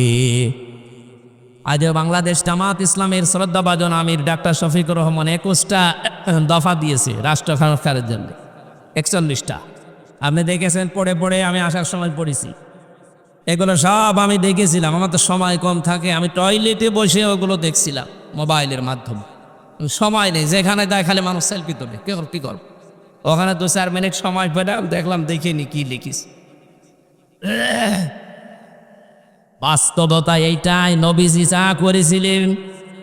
এই সিস্টেমে যদি কেউ রাষ্ট্র ক্ষমতা চায় যে আল্লাহ তুমি এমন একটা রাষ্ট্র দাও যেখানে তোমার সাহায্য থাকে, কারণ আল্লাহর সাহায্য না নিয়ে রাষ্ট্র চালানো সম্ভব না। এই জন্য ডাক্তার শফিকুর রহমান বক্তব্য দিতে গেলেই দেখবেন শুকরিয়া জানায়, কৃতজ্ঞতা জানায় আগে আল্লাহকে। আপনি দেখেননি, আমি তো যতবার দেখি ওনার আলোচনা, দেখলে আগে সব কৃতিত্ব আল্লাহ। এক কথা বলছে না কেন? যারা এই আনন্দে মেতেছিল আল্লাহ তাদেরকে এমন ভাবে ধরেছিলেন, এই মানুষগুলোকে হোশ ফেরার সময় আল্লাহ দেয়নি, তারা হতাশ হয়ে গেছে। কি হলো? ফাকতিয়া দাবিরুল কওমিল্লাযিনা যালামু, আল্লাহ পাক বলেন ফাকতিয়া। আলেম যারা আছে জিজ্ঞাসা করেন, আমি আল্লাহ নিজে কেটে দিয়েছি ফাকতিয়া দাবিরুল কওমিল্লাযিনা যালামু, জালেমদের যত শিকড় আছে সব কেটে ফেলা হয়ে গেছে। আগস্টের 5 তারিখের পর থেকে এখন দেখা যাচ্ছে জালেমরা মাথা উঁচু করে বের হবে সেরকম জায়গাও পাচ্ছে না। কিছু আশার সঞ্চার করে বুকে সাহস নিয়ে বের হতে যায়, তখনই ধরা খায়। কারণ 15.5 বছরে যত অপকর্ম করেছে, ওরে এক পাল্লায় দিয়ে অপকর্ম আর এক পাল্লায় দিলে কিয়ামতের আগে পাল্লা উঠবে না, এত অপকর্ম করেছে। 36,000 কোটি টাকা একজন দরবেশ, কত বড় দাড়ি দেখেছেন তার, মাথার চুল থেকে শুরু করে নিচ পর্যন্ত সব সাদা। এইরকম দরবেশের চরিত্র যদি এই হয়, বাকি যেগুলো আছে দরবেশ, এগুলো তো কত খারাপ হিসাবও করতে পারবেন না। দিনাজপুরবাসী আমি খেয়াল করার জন্য বলছি, ক্ষমতা পেয়ে যারা আনন্দ করেছিলেন ওটা আনন্দের বিষয় না। আনন্দ করা যায় শুধু কোরআন কেন্দ্রিক ক্ষমতা নিয়ে। নবী যেমন বলেছিলেন খায়রুল কুরুনি করনি, আমার যুগ শ্রেষ্ঠ যুগ, কারণ ওই যুগে আল্লাহর কোরআন চলতো। কথা বলেন ঠিক কিনা? সুতরাং আপনি যদি কোরআনে কারিমের বিধান কায়েম করার মাধ্যমে আনন্দ করতে পারেন, তাহলে এইটাই সাকসেস, এইটাই সফলতা। কোরআন বাদ দিয়ে আপনি যতই আনন্দ করেন আর যতই টার্গেট দেন, যে 21 সাল, 31 সাল, 41 সাল, কেউ বলেছিল 71 সাল পেয়েছে তারা, এগুলো আনন্দের বিষয় না। আনন্দের বিষয় হচ্ছে পৃথিবীতে কোরআনের সাথে যে সম্পর্ক রাখবে এইটা। আজকের এই অনুষ্ঠানের সম্পর্ক হামজার সাথে না কোরআনের সাথে? কোরআন এখানে না থেকে যদি হামজা না হামজার বাবাও আসতো, আপনি আসতেন? কথা বলেন না কেন? সুতরাং আজকের এই সম্পর্ক যেহেতু কোরআনের সাথে, এখন থেকে সিদ্ধান্ত নেওয়া লাগবে, মানিত্তাবাআল হুদা বিগাইরিল কোরআন আদাল্লাহুল্লাহ। তিরমিজি শরীফের হাদিস। নবীজি বলেন যেখানে কোরআন নেই ওই জায়গায় যদি কোনো মানুষ ভালো হওয়ার নিয়তেও যায়, আল্লাহ নিজে দায়িত্ব নিয়ে তাকে গোমরা বানিয়ে দেয়। শব্দটা খেয়াল করেন যারা আলেম আছেন, আদাল্লাহুল্লাহ, আদাল্লাহ ইউদিল্লু বাবে ইফআল। শব্দ যদি নবী দল্লা ইয়াদিল্লু দিতেন, নাসারা থেকে যদি আসতো, সোলাসে মুজাররদ থেকে যদি আসতো দল্লা ইয়াদিল্লু, তাহলে বাংলা অর্থ হতো আপনি নিজেই নিজেকে খারাপ বানিয়ে ফেলেছেন। আদাল্লাহ বাবে ইফআল থেকে আসার কারণে বাংলা অর্থ দাঁড়িয়েছে। আপনার হয়তো নিয়ত ভালো ছিল কোনো জায়গায় থাকা বা যাওয়ার ক্ষেত্রে, কিন্তু যেহেতু কোরআন সেখানে ছিল না, এজন্য আল্লাহ দায়িত্ব নিয়ে আপনাকে খারাপ বানাবে। তাহলে এখান থেকে আজকে একটা সিদ্ধান্ত নিয়ে বাড়ি যাওয়া যায় না যে পীরের দরবারে কোরআন নেই, ওখানে আমি আর নেই। এরকম দরবার দেশে নেই। 48,000-এর উপরে দরবার চলছে দেশে। অধিকাংশ দরবারে কোরআনের নিয়ম নীতি চলে না। আমি একটা নাম ধরে বলছি কারণ এই এলাকা থেকে আপনারা যান। এটা 8 রশি। এই যে আমার বন্ধু বসে আছে ওই ফরিদপুরের লোক, 8 রশির যে পীর সাহেব, এখন ওনার বাবার সম্পর্কে আমি বাদ দিলাম, শিক্ষার জন্য বলছি। ওনার যে চেহারা চোরাত, এই যে ফয়সাল সাহেবের একটা পীর সাহেব, কি মনে হয় যে চেহারা এরকম হয়? দাঁড়িয়েও নেই, গোপও নেই, নোমো। দিনাজপুরবাসী বিবেক যদি থাকে, আপনারা রংপুর ডিস্ট্রিক্ট রংপুর বিভাগের মানুষ এমনিতে সহজ সরল, এত সহজ সরল। একটু খেয়াল করে শুনবেন। আপনাদের এই দিনাজপুরের এই এলাকার নাম আমি জানি না, ধর্মপুর। এখানে যে জামে মসজিদ আছে, ফজরের নামাজের সময় যে দেখলেন যে মসজিদে ইমাম সাহেব এসেছে, কিন্তু দাড়ি গোপ সব একেবারে সফা সফা। আপনি নামাজ পড়বেন, নামাজে দাঁড়ানো আগে বলবেন হুজুর দাঁড়ান, দাড়ি কাটবেন কেন? ইমাম সাহেব যদি বলে বেটা মুসল্লি তোমারও তো দাড়ি নেই, মুসল্লি এই কথাই বলবে হুজুর দাড়ি ছাড়া মুসল্লি হওয়া যায়, দাড়ি ছাড়া ইমাম হওয়া যায় না। বাংলাদেশের কত বড় এরিয়া আপনি টের পাচ্ছেন? 64 জেলার একটা মাত্র জেলার নাম দিনাজপুর। এখানে কতগুলো থানার একটা থানা বিরল। এ বিরলে কত গ্রাম আছে? একটা গ্রাম ধর্মপুর। আপনি কুষ্টিয়ায় যান, আমার জেলাতে, এ জেলার এই বিরলের নাম বলেন, এমনকি ধর্মপুরের নাম কেউ চিনবেই না। অথচ এই জায়গার একটা মসজিদের ইমাম সাহেব দাড়ি কেটেছে। এই যদি নামাজ আপনি পড়তে না চান, অথচ আপনার নিজেরও দাড়ি নেই, তাহলে দাড়ি কেটে ইমাম যদি হওয়া না যায়, এরকম একটা মসজিদের দাড়ি কেটে বিশ্বলি হওয়া যায়? বলেন। তাহলে এইরকম দরবারে আপনি জেনে শুনে যাবেন, কারণ সেখানে কোরআনের নিয়ম নীতি চলে না, ওখানে বাবাদের নিয়ম চলে। এক কথা বলে দেখার। কয়েকদিন আগে আমি গিয়েছিলাম শহীদ আব্দুল কাদের মোল্লা রহমতুল্লাহ আলাইহি, ওনার কবর জিয়ারতে, ফরিদপুরের সদরপুর। ওর পাশেই তো আল্লাহর ওলি। গেলাম দেখার জন্য, যে দেখি যে এইভাবে করে যাওয়া লাগছে কবরে, আবার এইভাবে করে আসা লাগবে। আমি যেহেতু শিক্ষার জন্য গেছি, গেলাম এইভাবে, আসার সময় যে পেছন ফিরেছি, আমারে বলছে না এভাবে ফেরা যাবে না। কেন? কয়েকদিন আগে তো আমি রসুলের দরবারে গিয়েছিলাম, বিশ্ব নবীর কবর জিয়ারতে গিয়েছিলাম ওমরা করতে। কই সেখানে তো এইভাবে যাওয়া লাগে না, এইভাবে আসা লাগে না। এটা কি রসুলের চাইতে দামি কবর নাকি? আপনার বলা দরকার নেই। উনি আমারে বলছে যিনি খাদেন, যে ওটা তোদের নবী, এটা আমাদের নবী। কোরআনের নিয়ম নীতি আছে বলে আপনার মনে হচ্ছে এখানে প্রকাশ্য শিরিক চলে? আমি একটা উদাহরণ দিলাম এই কারণে, এরকম 48,000 আছে এই দেশে বিনা কারণে বিনা পুঁজিতে তারা ব্যবসা করে খাচ্ছে মুসলমানদের ভেতরে। ও আমার জাতি, সতর্ক করছি, আজকে থেকে এখানে সিদ্ধান্ত নিয়ে বাড়ি যাবেন। কোরআন যেখানে নেই ওই দরবার যদি আমার বাবাও চালু করে, আমি ওই দরবারে এখন আর নেই। ওখানে যদি আমি থাকি আমাকে গোমরা বানিয়ে দেবে কে? আরো জোরে বলেন। আমি আর একটা কথা বলবো, হ্যাঁ কথা বলো না কেন? যেই রাজনৈতিক দলে বাংলাদেশে কোরআন নেই, কোরআনের কর্মসূচি নেই, ওই দলে এখন থেকে আমি আর নেই।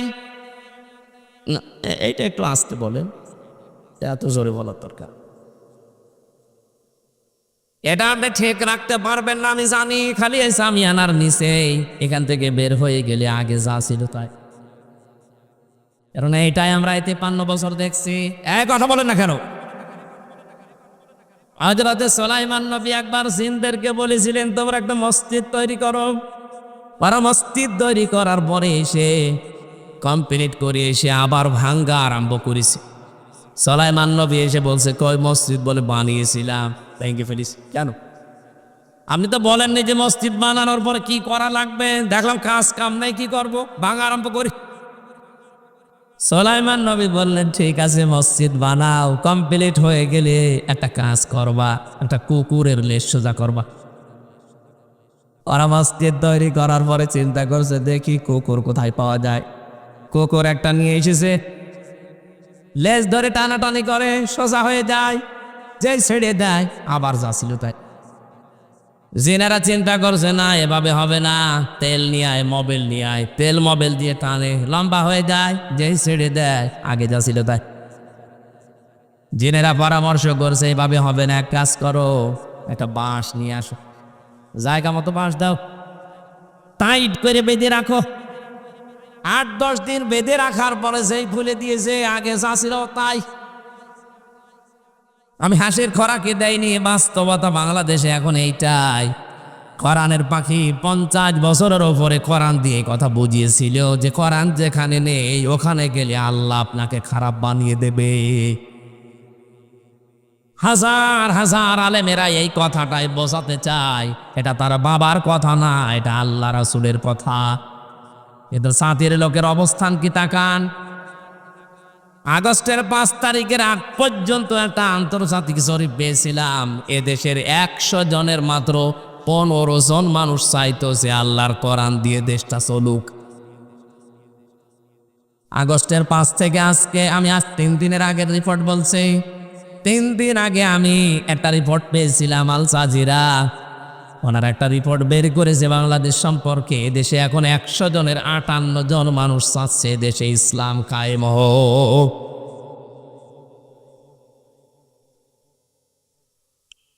এটা বাস্তবতা কতটুকু আমি জানি না, যদি সত্য হয়ে থাকে মানুষের যে পরিবর্তন আমরা দেখতে পাচ্ছি, এই জন্যে অনেকেই যারা থালা নিয়ে মারামারি করার মতো মানুষ ওরা কিন্তু পাগল হয়ে গেছে যে তাড়াতাড়ি করো। কি তাড়াতাড়ি করো? সময় তো দেবেন নাকি? বিয়ে করার পরে বাসর রাতে দাদি শাশুড়ি গিয়ে বৌমাকে বলছে নাতি বউ তুমি কি করবা আমি জানি না, আমার কিন্তু পতি চাই। শাশুড়ি গিয়ে বলছে বৌমা কি করবা জানি না, আমার নাতি চাই। দেবর যে বলছে ভাবি আমার ভাতিজা চাই। স্বামী এসে বলছে বউ কি করবা আমি জানি না, আমার বেবি চাই। বউ আর মাথা তুলে বলছে তোমরা কি পাগলের বংশ? কেবল বিয়ে করে আসলাম, এখনো বাসর হয়নি, কিছুই করনি। 10 মাস 10 দিন সময় দিবা, তারপরে কারো বেবি, কারো ভাতিজা, কারো নাতি, কারো পতি সব আমি দেব। কথা বলে না কেন? কিছুই করলে না, কেবল বসে আছি। আর কেউ এসে বেবি চাও, কেউ নাতি চাও, কেউ ভাতিজা চাও, আমাকে ডাউনলোড করে দিয়ে আসবো।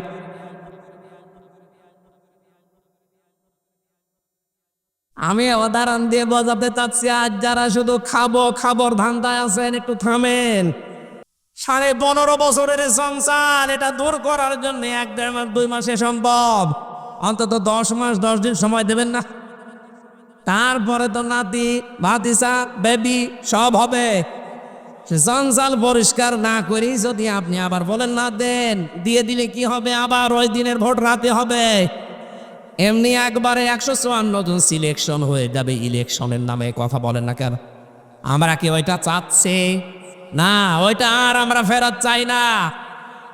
বৈষম্য বিরোধী ছাত্র আন্দোলনে যে 9টা দফা ছিল, যারা জীবন দিয়েছে তাদের উদ্দেশ্য তাকান আপনি, তারা চেয়েছে দেশে যত বৈষম্য সব দূর হবে।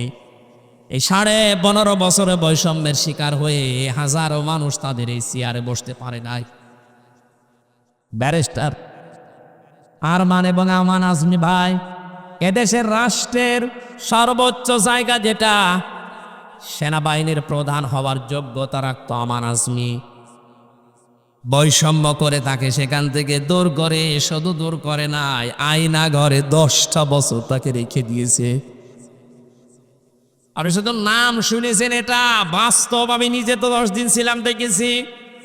মাটির নিচে কোনো আলো বাতাস কিচ্ছু নেই, আলো দেওয়া আছে শুধু কারেন্টের। আমার সাথে যিনি ছিলেন ফখরুল ইসলাম মুফতি, উনি বলছিলেন, ভাই আমার এই পার ভেতরে হাত এইভাবে দিয়ে সামনে যে লোহার রড দেওয়া আছে ওর সাথে লাগিয়ে চেন দিয়ে আটকিয়ে দিত। 1 দিন 2 দিন না, 2-5 ঘন্টা না। উনি আমাকে বারবার, আমার সাথে জেলে শেষের দিকে ছিল মাঝে এক রুমে, বলতো, হামজা ভাই, জীবনে যে মাটির সাথে পেট লাগিয়ে শুয়ে থাকা, ঘুমিয়ে থাকা, এটা যে কত বড় নিয়ামত আমি ওই সময় টের পেয়েছি। বলে তো, একটা জীবিত মানুষ মাটির নিচে কখন আজান হয়, কখন কয়টা বাজে কিচ্ছু জানে না তারা। এমনকি যে কয় সাল চলছে তাও জানে না, কোন মাস চলছে তাও জানে না, কি বার আজকে তাও ওরা জানে না। 1-2 দিন 5 দিন না, 8 বছর 10 বছর সময় দিত টয়লেট করার জন্যে। খাবার যা দিত, সকালে দিত পচা ছোলা, দুপুর বেলা মনে হচ্ছে কেউ মাখিয়ে রেখেছে ওই খাবার, খান, খেলে খান, না খেলে না খান, মানুষ এমনি মারা যাবে। সেখানে 8টা-10টা বছর একটা মানুষ কাটিয়েছে, আর এটা জানার পরেও কোনো জালেম কথা বলে নাই। তারা কিন্তু জানতো যে অবস্থা হচ্ছে। আয়নাঘর সম্পর্কে যিনি পালিয়েছে উনি জানতো না। কথা বলে না কেন? এখনো পর্যন্ত তার পক্ষে আপনি সাফাই গান, আপনি মানুষ, চট করে ঢুকে পড়বে না, সে আপনাকে ফট করে আয়না ঘরে দেওয়া হবে। ব্যারিস্টার আমান আজমির জন্য, ব্যারিস্টার আরমানের জন্য 8 বছর, আর আমার জন্য 3 বছর। 11 বছর আপনি আয়না ঘরে থাকবেন, এরপরে যা মনে হয় তাই করবে। আমরা জানি যে 11 বছর পরে আপনার আর এই দুনিয়ায় থাকা হবে না। কথা বলেন না কেন? এমনিতেই বাংলাদেশের মানুষের গড় আয়ু যা, ওনার যা বয়স, আমাদের হায়াত নিয়ে চলছে। কথা বলছে আয়ু হিসাবে বাংলাদেশের যে মানুষের বেঁচে থাকার কথা, তার তুলনায় ওনার যে বয়স, আমাদের হায়াত নিয়ে এখন বেঁচে আছে, তারপরও 11 বছর থাকা লাগবে। থাকেন। কে লাঞ্ছনা গঞ্জনা অপমান দিয়েছে আল্লাহ জালেমদের। দাদা বাবুদের কাছ থেকে চলে গিয়েছিল দুবাই, ওখানে 14 ঘন্টা প্লেনের ভেতরে বসিয়ে আবার ওখান থেকে ফেরত পাঠিয়েছে। না, এই দেশে এরকম জালেমকে আমরা নামতে দেব? এর তার কি অপমান চান আপনি পৃথিবীতে? বাংলাদেশের 18 কোটি মানুষ যদি এই জালেমাকে মাফ করে দেয়, ব্যারিস্টার আরমানের বউ আর আমার ছোট মেয়ে এই ফারিহা জান্নাত মাফ করবে না। আমার ছোট মেয়েটা আমার আজ পর্যন্ত চেনি না, ওরে আমি 7 মাস রেখে গিয়েছিলাম, এখনো 4 বছর। যেদিন জেলখানা থেকে আমি বাড়িতে এসেছি, আমার বছর, হুজুর চলেন আমাদের বাড়িতে চলেন। আমি যে ওর বাবাও আমার চেনেই না। ও মনে মনে করে এরকম বহু হুজুর তো আমাকে দেখতে আসে, এও মনে হয় এরকম একটা হুজুরই হবে। কারণ 3 বছর আমি জানি না, এখানে যোগাযোগ বিচ্ছিন্ন ছিলাম। আপনি এরপরও সাফাই গান যে কি করেছে, তার বিদায় নেওয়া লাগলো, কি করেছে আপনি টের পাচ্ছেন না?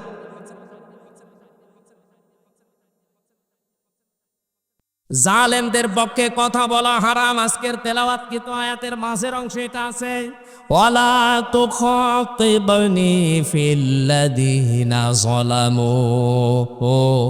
আল্লাহ পাক বলেন, নূহ সাবধান, আমি যখন জালেমদেরকে ডুবিয়ে মারব, ওই সময় জালেমের পক্ষ নিয়ে আমার কাছে দোয়া করবা না। সুতরাং আল্লাহ যখন ওদেরকে ডুবিয়েছে, কোন সালেমের পক্ষে যদি এই দেশে কেউ কথা বলে সে আল্লাহর আয়াত ওভারটেক করে। কথা বলে না কেন? আল্লাহ যদি জালেমদের ছাড় না দেয়, আপনার এত দয়া এত মায়া আল্লাহর চাইতে বেশি। জালেমদের দুনিয়াও শেষ, আখিরাতও শেষ, কারণ ওরা আল্লাহর মামলার আসামি। আপনার কি ইয়ার কি মনে হচ্ছে কথাটা? সরা সরা 25 নাম্বার পারার 6 নাম্বার পৃষ্ঠা 13 নাম্বার লাইনের 42 নাম্বার আয়াত প্রথম অংশে আছে। যত তাফসির আছে এই দেশে আমি অধিকাংশগুলো মিলিয়ে মিলিয়ে দেখেছি, সব মুফাসসির এই আয়াতের বক্তব্যের ব্যাপারে একমত। ইন্নামাস সাবিলু আলাল্লাযীনা ইয়াযলিমুনান নাস। এখানে আল্লাহ ইয়াজলিমুনাল মুসলিমুনা দেয়নি, দিয়েছে ইয়াজলিমুনান নাস। ইয়াজলিমুন এটা মোজারে, বর্তমান ভবিষ্যৎ, প্রেজেন্ট ফিউচার। নাস মানে মানুষ। হিন্দু কি মানুষ না? কথা বলে না কেন? বিশ্বজিৎ কি মানুষ ছিল না? আপনি তাকেও ছাড়লেন না, শিবিরের পরিচয় দিয়ে জাগায় পিটিয়ে কুপিয়ে মেরে ফেললেন। যারা মেরেছিল বিশ্বজিৎকে তার ভেতরে একজন আমার সাথে জেলে ছিল, শাওন। আমি তার নাম ধরে বলছি এই কারণে এইগুলো সব অধিকাংশগুলো সিডি আকারে মেমোরি কার্ড হয়ে জেলখানার ভেতরে যায়। ওর সাথে আমার যতদিন দেখাও আফসোস করতে যে আমার কাজটা ঠিক হয়নি। দলের কথা মতো, নেতাদের কথা মতো এই কাজ করে এখন আমার যাবজ্জীবন ফাঁসি ছিল, এখন 30 বছর জেল খাটা লাগবে। আবেগের বশবর্তী হয়ে জালেমের কথা মতো যদি আবার কিছু করেন, যে আপা ঘাবড়াবেন না, বন্টামি করার জায়গা পান না। আপনি ঘাবড়ালে আমরা নরম হয়ে যাই। এই কথাগুলো যারা বলে মানুষকে, যারা জালেমকে যারা উস্কিয়ে দেন, সাবধান, আপনারও কপালে কিন্তু ওই শাওনের মতো পরিণতি হবে। শেষে সারা জীবন আফসোস করা ছাড়া কিছুই থাকবে না। এখন যারা আছে এই দরবেশ সহ নিকৃষ্ট মানুষ পৃথিবীতে, আনিসুল হক হাজার হাজার মানুষকে বিনা কারণে জেল খাটিয়েছে, বিনা কারণে গুম খুন, এই বিচার বহির্ভূত হত্যার সাথে এই লোকটা জড়িত। ওরে আপনি ডিম দেন, ঠিক কথা বলে দেবে। আমরা চাই রিমান্ডে এদেরকে আমাদের সাথে যা করা হয়েছে তার 10 ভাগের 1 ভাগ করা হোক। আমার 11 ঘন্টা টাঙিয়ে রেখেছিল, অথচ আমি কিচ্ছু জানি না ওই বিষয়ে। কালো কাপড় দিয়ে চোখ বেঁধে রেখে হাত আমার পেছনে দিয়ে হ্যান্ডকাপ দিয়েছে, পায়ে ডান্ডা বেড়ি দিয়ে, মাথায় দড়ি দিয়ে 11 ঘন্টায়, 1-2 ঘন্টা না। আমি জোহর আসর মাগরিব এশার নামাজ পড়ি না, ইশারায় করেছি, কারণ আমি জানি না যে নামাজের সময় কিনা। মাটির নিচে ওরা নিজেরাই মাঝে মাঝে বলতো, হুজুর আপনার কোনো দোষ নেই, আমরা জানি, এগুলো পড়েন কেন? করি এই কারণে যে আমরা যা বলতে বলছি এটা বলা লাগবে। এই সালেমদের আপনি মাফ করবেন কি করে? আগস্টের 5 তারিখের কয়েকদিন পরে আমার মামলা উঠেছিল। আদালত মামলাটা হাতে নিয়ে বলছে, জজ সাহেব যে এ মামলা কি দেখে বিচার করবো, এর ভেতরে তো কোনো মাল নেই, যা সব খারিজ করে দিয়েছে, বেকসুর খালাস। তার মানে আদালত কর্তৃক প্রমাণিত যে আমি নির্দোষ, আমার কোনো দোষ নেই। কথা বলি না কেন? তাহলে আমি নির্দোষ, আমাকে 3টা বছর আপনি আটক রাখলেন। আমার মতো কত আলেম এখনো পর্যন্ত জেলে, কেউ 10 বছর, 11 বছর, 15 বছর, 22 বছর পর্যন্ত আমি দেখেছি। আলেমদেরকে আপনি সেই কারণ নিয়ে ধরেছেন, যেই নাম নিয়ে আপনি এদেরকে ধরেন, জঙ্গিবাদের তকমা দিয়ে, মৌলবাদের তকমা দিয়ে, এইটা ফেরি করেই তো 15-15.5 বছরে হাজারো মায়ের বুক খালি করেছেন। এখনো দেখছি অনেকেই ফাঁদে পা দেওয়ার চেষ্টায় আছেন। আপনি থামেন। মুসলমানদেরকে আপনি মৌলবাদ বলেন কোন কারণে? কথা বলেন না কেন? মুসলমানদেরকে মৌলবাদ বললে এই দেশে 96% মুসলমান সবাই মৌলবাদ। আপনি যদি বলেন যে মৌলবাদ এইটা যদি ফেরি করে 15.5 বছর এত অত্যাচার করতে পারে ওদের ইশারা মতো, আপনি যদি আবার ওদেরকে ফাঁদে ফাঁদ দিয়ে এই কাজ করেন, আবারও হাজারো মায়ের বুক খালি হবে। আমাদের জীবন থাকতে এই শব্দ আমরা মেনে নেব না। যারা ভুল করছেন আমরা আশা করছি আপনারা শুধরিয়ে নেবেন। আমি চাই আমার মামলার আয়ু থেকে শুরু করে যতগুলো মানুষ এই সেই টপটপতনের সাথে জড়িত, আমি যেহেতু নির্দোষ প্রমাণ হয়ে গেছে আদালত কর্তৃক, আমি প্রত্যেকের এরকম 3 বছর ফাঁসির কন্ডেম ছেলে দেখতে চাই। এই শয়তানগুলো এখন এদের যে আচরণ, এদের যা অবস্থা, এখনো পর্যন্ত কোনো জালেম যদি শোধরায় না শোধরিয়ে এভাবেই চলতে থাকে, তাদের অবস্থা কয়েকদিন পরে ঠিক ওদের ওই দাদা বাবাদের মতোই হবে। এই জন্য সাবধান করলাম। আমি যে উদাহরণগুলো দিলাম শাওনের, আনিসুল হকের, দরবেশ বাবার, এমনি দেয়নি, এগুলো সব দেখা যাচ্ছে আর আমি নিজে দেখিয়ে এসেছি। এই জন্য জালেমদের পক্ষে কোনো সাফাই গাবেন না, কারণ তারা আল্লাহর মামলার আসামি। ইন্নামাস সাবিলু আলাল্লাযিনা ইয়াজলিমুনান নাস, অবশ্যই আমি আল্লাহ মামলা দায়ের করব জালেমদের বিরুদ্ধে। জালেমদের বিরুদ্ধে মামলা দায়ের করবে কে? সুতরাং যিনি পালিয়েছেন 850 বছর আগে তার দাদা পালিয়েছিল, লক্ষণ সেন। পৃথিবীর ইতিহাসে 850 বছর কেউ পালিয়ে যায়নি, আর এই পালিয়ে গেল তার নাতি। এই কথা বলে না কেন? উনি সহ যারাই ছিলেন এ দেশের 1628টা চেয়ার ছিল, মেন চেয়ার, রাষ্ট্রের দায়িত্ব পালন করার জন্য। এই 1628টা চেয়ারে যারাই ছিল সবগুলো জানে, সবগুলো। আমার যারা দায়িত্বে ছিল, আমি তো নিজেরটা নিজে বলছি, কাউন্টার টেররিজমে আসাদুজ্জামান থেকে শুরু করে যেই কয়টা ছিল প্রত্যেকটা জানে, কারণ জেনে শুনে জুলুম করতো ওরা।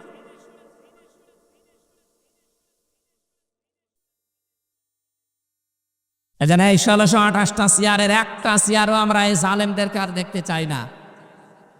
আপনার রংপুরের আবু সাইদ থেকে শুরু করে মুগ্ধ ভাই, আমিন, রায়হান সহ যারা জীবন দিয়েছে, এই ফয়সাল সহ 1450 উপরে, সেদিন দেখলাম 1480 জনের তালিকা প্রকাশ পেয়েছে। 2870 জন এখন হাসপাতালে বেডে কাতরাচ্ছে। এই বিশাল স্যাক্রিফাইসের মাধ্যমে, উৎসর্গ করার মাধ্যমে যে স্বাধীনতা আমরা পেলাম, এই স্বাধীন দেশে কোনো জালেমের দোসরদেরকে চেয়ারে আমরা দেখতে চাই না।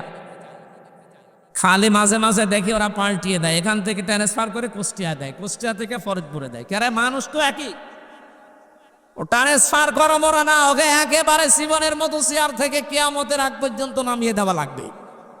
বৈষম্যের শিকার হয়ে 15.5 বছর যারা অবহেলায় ছিল তাদেরকে নিয়ে সেখানে বসা।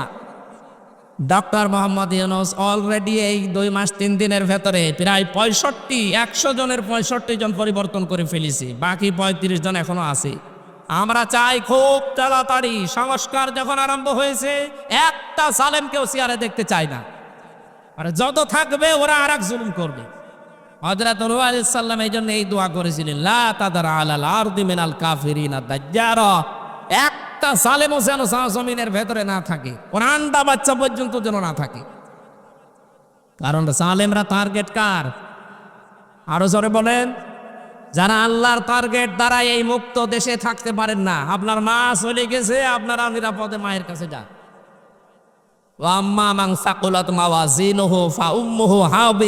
কিয়ামতে যাদের মিজানের পাল্লা, নেকির পাল্লা হালকা হয়ে যাবে, তাদেরকে তার মায়ের কাছে আল্লাহ পাঠাবে। এখানে মা বলতে জাহান্নামকে আল্লাহ বুঝিয়েছে। মায়ের কথা কেন দিলেন? তাফসিরে বেশি মানুষ মায়ের কাছে নিরাপদে থাকে বেশি। কথা বলছে না? সুতরাং আপনারা মায়ের কাছে নিরাপদে থাকবেন, তাড়াতাড়ি করে মায়ের কাছে চলে যান। আপনাদের দরকার নেই, এখানে থাকলেই আল্লাহর গজব নাজিল হবে আপনার কারণে। আমার যে কথা ছিল, কোরআন যেখানে নেই ওখানে, আর কিয়ামতের আগে আমরা এই দেশ দিতে চাই না। সে যেখানে, হ্যাঁ আপনার কোরআন নিয়ে যান, আমি ওই দলে আসি। কথা বলেন না কেন?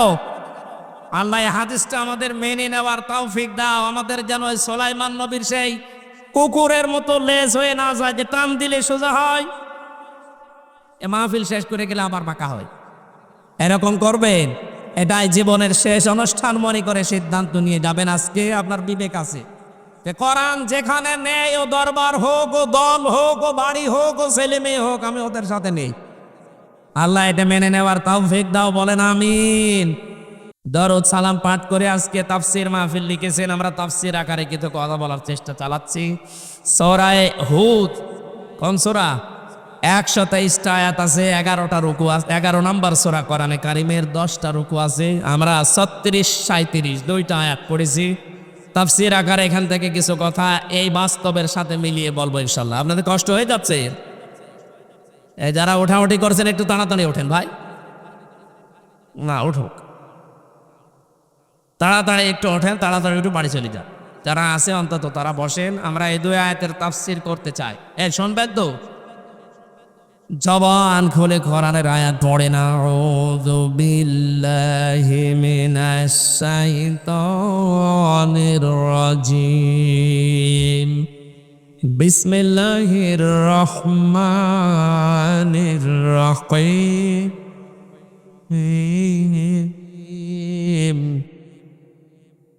وأوحي إلى نوح أنه لا يؤمن من قومك إلا من قد آمن فلا تبتئس بما كانوا يفعلون বলেন আল্লাহু আকবার। এই পৃথিবীতে লক্ষর উপরে আল্লাহ নবী পাঠিয়েছিলেন মানুষের হেদায়েতের জন্য। তার ভেতরে অন্যতম একজন নবীর নাম হযরতে নূহ। 25 জন নবীর নাম আল্লাহ কোরআনে দিয়েছেন, তার ভেতরে অন্যতম নবী হযরতে নূহ আলাইহিস সালাম। একদিন দুই দিন না, ওয়ালাকাদ আরসালনা নূহান ইলা কওমিহি ফালাবিসা ফীহিম আলফা সানাতিন ইল্লা 50 আমা। 50 বছর কম 1000, তার মানে 950 বছর তিনি একাধারে দাওয়াতি কাজ করেছিলেন। 950 বছরের ভেতরে ওনার দাওয়াতি কাজের রেজাল্ট হচ্ছে মাত্র 80 জন আল্লাহর পথে এসেছে। কয়জন? উনি কি সফল না ব্যর্থ? বলেন বলেন। আরে ভাই, দাওয়াত দেওয়ার দায়িত্ব আমার, হেদায়েত দেওয়ার দায়িত্ব আমার না, কার? উনি 950 বছরে মাত্র 80 জন পেলেন। এরপরে জাতির লোকেরা আরম্ভ করেছে, দাওয়াত যারা গ্রহণ করে না ওরা যদি বসে থাকতো তো মেনে নেওয়া যেত। বসে তো থাকে না, ষড়যন্ত্র আরম্ভ করে আর বারবার নূহ নবীর কাছে শুধু আযাব চাই। কি এত ভয় দেখাও? মরণের পরে এই হবে, কিয়ামতে এই হবে, ওইটা আমাদের দেখাও। এই যে উদ্ধত্ত প্রকাশ করেছে আল্লাহ, এইটা আর সহ্য করেন নাই।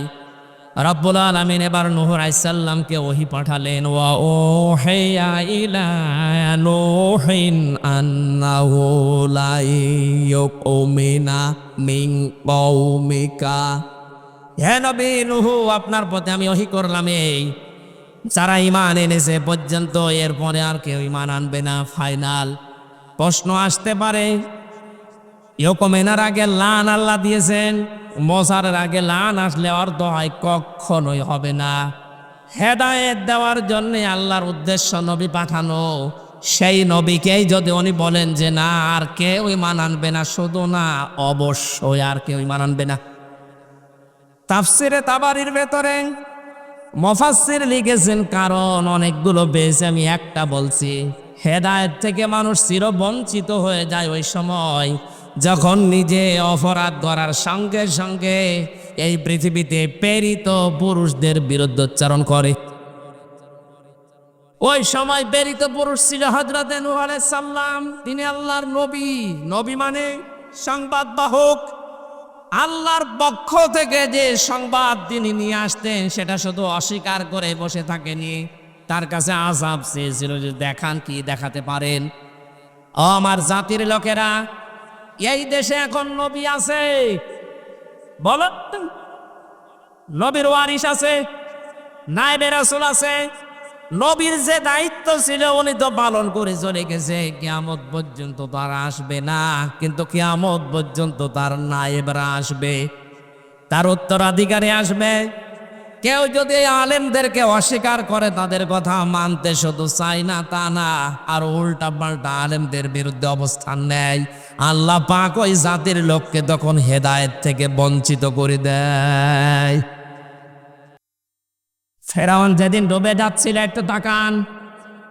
আমি তাফসিরের ভেতরে জিলালিল কোরআনে সাইয়্যিদ কুতুবের তাফসির পড়তে গিয়ে পেয়েছি, ফেরাউন যখন ডুবে যাচ্ছিল, হাত্তা ইযা আদরাকাহুল গারাকু ক্বালা আমানতু আন্নাহু লা ইলাহা ইল্লাল্লাযী আমানাত বিহি বানু ইসরাঈল ইলা আখির আয়া। এই এদিকে তাকান। ফেরাউন যখন ডুবে যাচ্ছিল ওই সময় বলেছে, আমি ঈমান আনলাম ওই আল্লাহর উপরে যার উপরে বনি ইসরাইলরা ঈমান এনেছে। ও আল্লাহর প্রতি ঈমান আনার ঘোষণা দিয়েছে না দেয়নি? কথা বলেন না কেন? এরপরও হেদায়েত আল্লাহ তাকে দিলেন না, তার কালেমাটা নসিব হয়নি। কারণ কি? ও যদি বলতো লা ইলাহা ইল্লাল্লাহ মূসা কালিমুল্লাহ, আল্লাহর পক্ষ থেকে যে প্রেরিত পুরুষ ওই সময় ছিল হযরতে মূসা, তিনি নবী এবং রসুল। আমি মেনে নিলাম তাকেও আল্লাহ তাকে মাফ করে দিত। এটা জিবরাইলের বর্ণনা। বিশ্ব নবীকে জিবরাইল এসে কথা বলেছিল, হে নবী, ফেরাউন যদি ওই সময়ও আল্লাহর একাত্মবাদের ঘোষণা দেওয়ার পাশাপাশি মূসা নবীর রেসালাতের ঘোষণা দিত, আল্লাহ তারে মাফ করে দিত। কিন্তু কায়দা করে শুধু আল্লাহর প্রতি ঈমানের ঘোষণা দিয়েছে। আমানাত বিহি বানু ইসরাঈল, বনি ইসরাঈল রাজার উপরে ঈমান এনেছে, আমি ওই আল্লাহর উপরে বিশ্বাস করলাম। কিন্তু পরের শব্দে মূসা কালিমুল্লাহ এ শব্দ বলে না যে মূসা আল্লাহর রেসালাত প্রাপ্ত। এই জন্য জিবরাইলের মুখের ওপরে কাদা দিয়ে মুখ আটকিয়ে দিয়েছে, যেন পরের শব্দ আর বলতে না পারে। প্রশ্ন আসতে পারে, জিবরাইল এ কাজ করলো কেন? এ কাজ করার পেছনে যতগুলো কারণ, তার অন্যতম কারণ হচ্ছে কোন মানুষ যখন শুধু আল্লাহর বিধান মানবে, আল্লাহর হুকুম মানবে, কিন্তু তার পাঠানো প্রেরিত পুরুষ নবী এবং রসুলদেরকে যারা মানবে না, এই মানুষকে আমার আল্লাহ আজ জীবনের শেষে হেদায়েত থেকে বঞ্চিত করে দেবে। আমি আয়াতের তাফসীর আমার মনে হয় যারা আলেম আছে তারা শর্টে বুঝে ফেলেছেন। এই দেশে আজ অনেককে আমরা নামাজ পড়তে দেখি, রোজা রাখতে দেখি, হজ করে আসে, কিন্তু বিশ্ব নবী মুহাম্মদুর রাসূলুল্লাহ 10 বছর এই কোরআন দিয়ে রাষ্ট্র চালিয়েছে। এই কথা যখন আমরা বলতে যাই তখন ওরা রাজনীতি মনে করে। আল্লাহর হুকুমও ফেরাউনের মতো মানতে রাজি আছে, কিন্তু রেসালাতের ঘোষণা দিতে রাজি না। মুহাম্মদুর রাসূলুল্লাহ ঘোষণা দিলে নবীজির 10 বছর কোরআন দিয়ে রাষ্ট্র চালানো মানা লাগবে। এক কথা বলে না কেন? উনি টয়লেটে যাওয়ার সময় বলতেন, আল্লাহুম্মা ইন্নী আউযু বিকা মিনাল খুবুসি ওয়াল খাবাইস। বের হওয়ার সময় বলতেন, গফরানাকা আলহামদুলিল্লাহিল্লাযী আযহাবা আন্নিল আযা ওয়া আফানি। এই মুসলমানেরা, এই যে শব্দ দুইটা বলা আর বের হওয়া, 8-10 মিনিট টয়লেটে থেকেছে। আমি তো আজকে এইটা করে কিছুক্ষণ আগে এই যে কাজ করে আসলাম 8-10 মিনিট। পোড়াটা আমার রাসূলের তরিকায় ছিল, এর জন্য পোড়াটা ইবাদত। এই কথা বলা লাগবে, এটা ইবাদত না? বলে আমারে 8-10 মিনিট রাসূলের তরিকায় থাকার কারণে যদি ইবাদত হয়, বিশ্ব নবীর জীবনে কেন মানুষ 8-10 মিনিট ছিল? বলেন, উনি 10 বছর এইটা দিয়ে রাষ্ট্র চালিয়েছিলেন। এই কথা বলতে গেলে, রূপরেখা দিতে গেলে তখন আপনি রাজনীতি মনে করেন, দুনিয়ার কাজ মনে করেন, আমাকে শত্রু মনে করেন। আপনার মুহাম্মদুর রাসূলুল্লাহ পড়া হয়নি। বিশ্বাস করেন আপনারও মরণের সময় ফেরাউনের মতো ঈমান নসিব হবে না। আমি তো এইটাই দেখতে পাচ্ছি এদেশে অনেকের জীবনে। এই যে দরবেশকে মাঝে মাঝে দেখতাম আল্লাহর ঘর কাবায় যেত, হজ করে আসতো, নামাজ পড়ে, রোজা রাখে, এত বড় বড় দাড়ি রেখেছিল, কিন্তু রসুলের জীবনের কথা যখনই বলতে যাবেন, রাজনৈতিক জীবন যেটা বিপ্লবী জীবন, বলতে গেলেই জঙ্গিবাদ, বলতে গেলেই মৌলবাদ। এক কথা বলে না কেন? আপনি আর ফেরাউন তো এক। শুধু উনি না, এদেশে এখনো অনেক দরবেশ এমন আছে। এক কথা বলা লাগবে। আল্লাহর কথা বলেন, ঠিক আছে, নামাজ পড়ি, আমি রোজা রাখি, আমি হজ করে এসেছি, কিন্তু রাসূলের রেসালাত মেনে নেওয়ার কথা যখন বলা হয় মুহাম্মাদুর রাসূলুল্লাহ, তখন রাজনীতির গন্ধ খুঁজে। আমার মনে হয় এখন যদি রাসূলুল্লাহ বেঁচে থাকতেন, ও ঠিক ফেরাউনের মতো আচরণ করত। আমার সাথে যদি করতে পারেন, আমি যে রাসূলের নায়েব, রাসূল থাকলে ওইটাই করতেন। বিশ্বনবীর টয়লেট আপনি মেনে নিতেন 10 মিনিট, রবির খাওয়া মেনে নিতেন 8-10 মিনিট, কিন্তু বিশ্বনবী মুহাম্মদুর রাসূলুল্লাহ সাহাবীদের সাথে যে আচরণ করেছিলেন, কাফেরদের সাথে যে আচরণ করেছিলেন, 27টা যুদ্ধে তিনি নিজে নেতৃত্ব দিয়েছিলেন সেনাপতি হয়ে, ওইটা দেখলে আপনি বলতেন এটা জঙ্গিবাদ। আল্লাহর কসম, আপনার হজ করার পরে, নামাজ পড়ার পরে, রোজা রাখার বড় মরণ হবে ফেরাউনের মতো। ও আশা করছে আমি কথা বোঝাতে পেরেছি। ক্লিয়ার না হলে আমি রিপিট করব। যারা আল্লাহর কথা মানতে চান ফেরাউনের মতো লা ইলাহা ইল্লাল্লাহ, কিন্তু মূসা কালিমুল্লাহ মানতে চান না, আপনার মরণ হবে ফেরাউনের মতো বেঈমান অবস্থায়। ঘোষণাও দিয়েছিল আনা মিনাল মুসলিমিন, আমি তো মুসলমান। এরপরও ফেরেশতারা বারবার আমার পানির ভেতরে চুবাই কেন? আল্লাহ বলেন আল আন, এখন আকাদ আসাইতা ক্বাবলু ওয়া কুনতা মিনাল মুফসিদিন, এর আগে তুই বড় সন্ত্রাসী স্বৈরাচারী ছিলি, মানুষের উপরে জুলুম করতি। এই জন্য মানুষ হয়ে যারা মানুষের উপরে জুলুম করে তাদেরকে আল্লাহ হেদায়েত থেকে বঞ্চিত করে দেয়। এরা নবীর কথা মানে নাই, শুধু মানে নাই তা নাই, ঠাট্টা বিদ্রুপ করতে আছে এবং বলছে কিয়ামত নিয়ে আস, আযাব নিয়ে আস। আল্লাহ তখন বলেন আর ঈমান আনবে না ওরা। আন্নাহু লা ইউমিনু মিন কওমিকা ইল্লা মান ক্বাদ আমানা, যারা ঈমান এনেছে আপনার ওই 80 জন, এর বাইরে আর কেউ ঈমান আনবে না। সুতরাং ওদের কপাল পুড়ে গেছে। আপনি এক কাজ করেন, ফালা তাবতাইজ, আফসোস করবেন না ওদের জন্য, বিমা কানু ইয়াফআলুন, ওদের কাজের উপরে ছেড়ে দিন। আমি আল্লাহ এবার দেখছি কি করা যায়। হযরতে মুসা, হযরতে নূহ আলাইহিস সালামকে আল্লাহ এবার আদেশ দিলেন, ওয়াসনাইল ফুলকা বিআয়ুনিনা ওয়া ওয়াহিয়িনা, আমার নির্দেশ মতো, আমি আল্লাহর তত্ত্বাবধানে, আমার চোখের সামনে, বিআয়ুনিনা, আমার চোখের সামনে, আমার নির্দেশ মতো, আমার ওহী মতো নৌকা তৈরি করো, বানাতে, কিস্তি বানাও, 1 তলা 2 তলা 3 তলা। হযরত নূহ আলাইহিস সালাম 3 তলা কিস্তি বানিয়েছিলেন এমন সময়, যে সময় পানির হাহাকার চলছিল ওই দেশে, মরুভূমি এলাকা, চারিদিকে এমনিতেই পানির হাহাকার জ্বলছে। হযরত নূহ এই কঠিন অবস্থায় নৌকা বানালেন। ওয়াসনাউল ফুলকা ওয়া কুল্লামা মাররা আলাইহি মালাউম মিন কওমিহি সাখিরু মিনহু, ওই দেশের নেতা যারা আছে তারা নৌকার পাশ দিয়ে সকাল বিকাল যায় আর ঠাট্টা বিদ্রুপ করে। এ লোকটার মাথা এখনো পর্যন্ত ভালো ছিল, কিন্তু এ কি আরম্ভ করেছে, আমরা পানির যন্ত্রণায় বাঁচি না, পানির অভাবে বাঁচি না, আর এর ভেতরে নৌকা বানাতে আরম্ভ করেছে। আল্লাহ রাব্বুল আলামিন বলেন, মুসা, নূহ, এদের ঠাট্টা বিদ্রুপে পাত্তা দিও না, বানাতে থাকো, বানাতে থাকো, নৌকা তৈরি করতেই থাকো, করতেই থাকো। উনি তৈরি করে শেষ করলেন। খেয়াল করে দেখেন, হযরত নূহ আলাইহিস সালামকে আল্লাহ এবার ডাক দিলেন, নূহ, জোড়ায় জোড়ায় তুলে নাও নৌকায়। এর পরবর্তী আয়াতে আল্লাহ দিয়েছেন এই শব্দগুলো, ফাসাউফা তা'লামুন, অতি শীঘ্রই আমি আল্লাহ তোমাদেরকে এমন কিছু জানাচ্ছি যে আযাব আসার কথা আছে, আযাব শুরু হয়ে যাবে। সোলার ভেতর থেকে পানি উঠতে আরম্ভ হয়ে গেছে, উপর থেকে পানি বৃষ্টি নাজিল হচ্ছে, সারা পৃথিবী পানি পানি, থই থই। উনি আরম্ভ করলেন এই কিস্তিতে, এই নৌকাতে তোলার জন্যে। প্রথমে 1 তলায় তুলেছিলেন পশু পাখি যারা আছে, এরপরের তলায় তুললেন ওরা রাহাল পরিবার যারা আছে, কিন্তু সন্তান, ইয়াউম বা কেনান, 2টা নাম আছে তাফসিরে।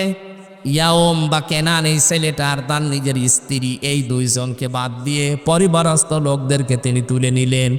3 নম্বরে আল্লাহ পাক বলেন, অমান আমান, যারা ঈমান এনেছিল ওই 80 জনকেও আপনি তোলেন। কি পেলেন আপনি? খালি শুনেই যাচ্ছেন। ইতিহাস থেকে, এই তাফসীর থেকে শিক্ষার বিষয়ে আজ যারা এই 15.5 বছরে তাদের এই নৌকাকে নূহ নবীর নৌকার সাথে তুলনা দিয়েছিলেন, কথা বলছেন কেন? আরে নূহ নবীর নৌকায় উঠতে হলে শর্ত হচ্ছে ঈমান থাকা লাগবে। কোন জালেম নৌকায় উঠতে পারবে না। আর আপনি কি করলেন? বাবার নৌকা বানানো, একেবারে 15.5 বছরে যা তুলেছেন সবগুলো জালেম, একটা কেউ বাদ গেছে জুলুম থেকে। আপনি তাকান,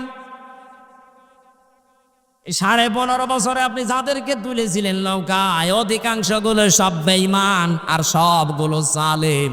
অথচ নৌকায় উঠতে হলে ইমানদার হওয়া লাগবে, বেঈমান হওয়া যাবে না, জালিম হওয়া যাবে না। সব তুলে নিয়েছেন। কোন জায়গা জুলুমে বাদ গেছে? বাজার পর্যন্ত বাদ যায়নি। রিকশাওয়ালা ফকির, ফকিরের ভিক্ষা করার টাকা থেকেও জালেমরা টাকা নিয়েছে। আমি নাম ধরে ধরে বলতে গেলে অনেক সময় লাগবে, ইঙ্গিত দিলাম। অথচ নৌকায় তারাই উঠতো, যাদের নৌকায় ওঠার কথা তাদেরকে আপনি নৌকায় তুলেননি।